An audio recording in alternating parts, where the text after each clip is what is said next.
Hello, prospectors. I'd like to read this book to you called Lon Popo. It is by Ed Young, and it is a Red Riding Hood story from China. Here is the first picture. It's kind of a beautiful setting there. Once, long ago, there was a woman who lived in the country with her 3 children, Shang, Teo, and Peotzi. On the day of their grandmother's birthday, the good mother set off to see her, leaving the 3 children at home. Before she left, she said, "Be good while I am away, my heart-loving children. I will not return tonight. Remember to close the door tight at sunset and latch it well." Here's the next picture.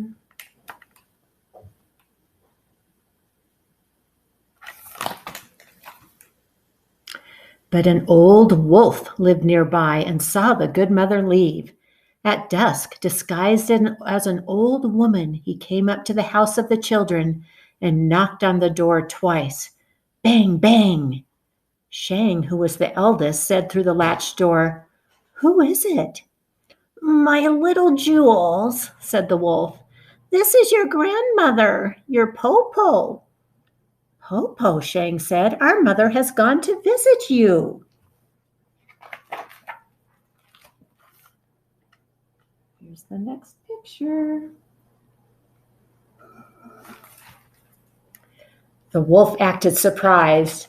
"To visit me? I have not met her along the way. She must have taken a different route." "Popo," Shang said, "how is it that you come so late?" The wolf answered, "The journey is long, my children, and the day is short." The next picture. Shang listened through the door. "Popo," she said, "why is your voice so low?"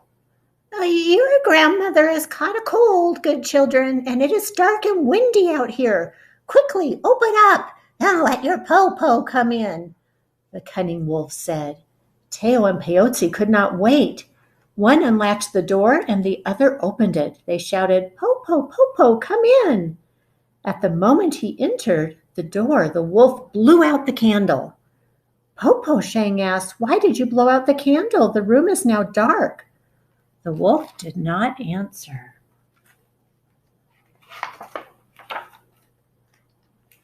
Here's the next picture.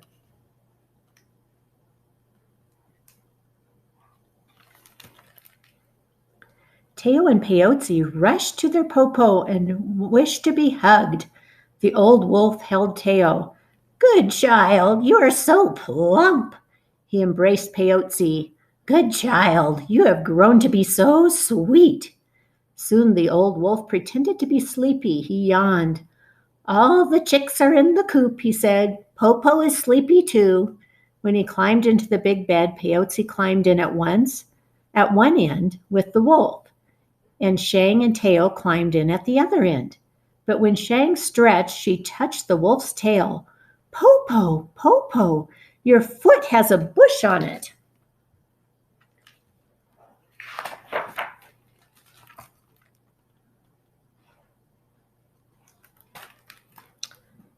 "Popo has brought hemp strings to weave you a basket," the wolf said. Shang touched grandmother's sharp claws. "Popo, Popo, your hand has thorns on it." "Popo has brought an awl to make shoes for you," the wolf said. At once Shang lit the light and the wolf blew it out again. But Shang had seen the wolf's hairy face.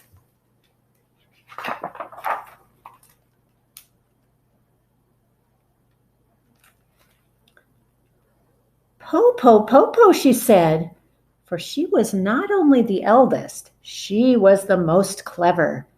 "You must be hungry. Have you eaten ginkgo nuts?" "What is ginkgo?" the wolf asked. "Ginkgo is soft and tender like the skin of a baby. One taste and you will live forever," Shang said. "And the nuts grow on the top of the tree just outside the door." The wolf gave a sigh. "Oh dear, Popo is old. Her bones have become brittle. No longer can she climb trees." Good, Popo, we can go and pick some for you, Shang said. The wolf was delighted.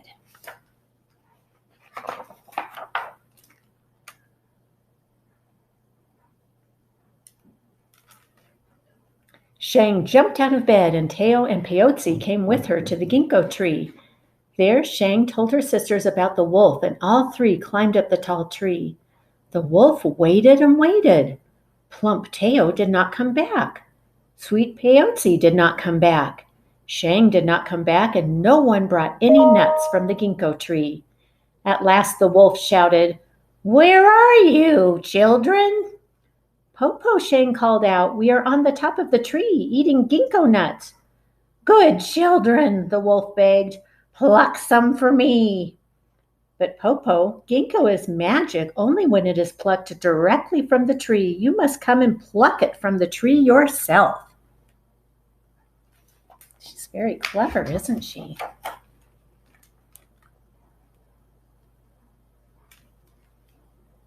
The wolf came outside and paced back and forth under the tree, where he heard three children eating the ginkgo nuts at the top. "Oh, Popo, these nuts are so tasty. The skin is so tender," Shang said. The wolf's mouth began to water for a taste. Finally, Shang, the eldest and most clever child, said, "Popo, Popo, I have a plan. At the door there is a big basket. Behind it is a rope. Tie the rope to the basket, sit in the basket, and throw the rope end up to me. I can pull you up."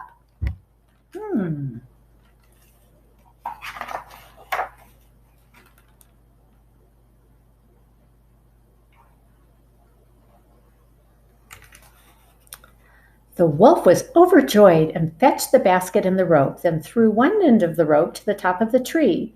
Shang caught the rope and began to pull the basket up and up. Halfway up, she let go of the rope, and the basket and the wolf fell to the ground. "I am so small and weak, Popo," Shang pretended. "I could not hold the rope alone." "This time I will help," Teo said. "Let us do it again."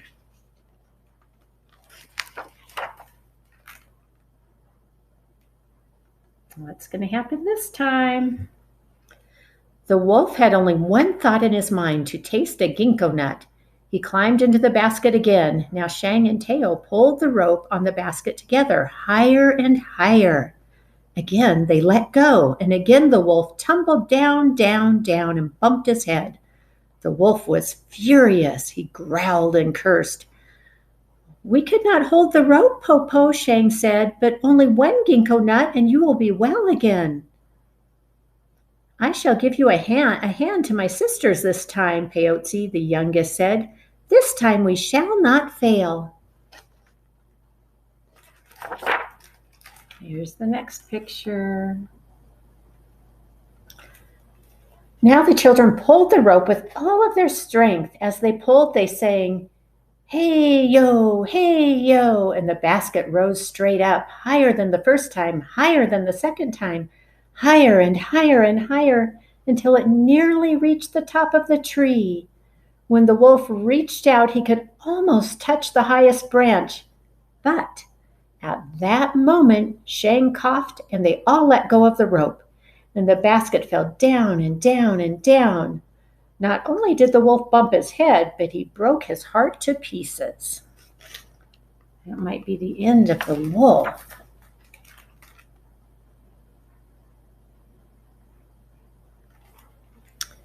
"Popo," Shang shouted, but there was no answer. "Popo," Teo shouted, but there was no answer. "Popo," Peotzi shouted. There was still no answer. The children climbed to the branches just above the wolf and saw that he was truly dead. Then they climbed down, went into the house, closed the door, locked the door with the latch, and fell peacefully to sleep.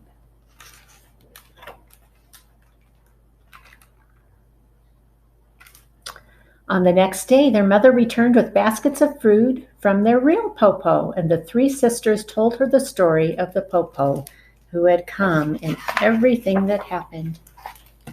And that is the end. I hope you enjoyed that story. Have a great day.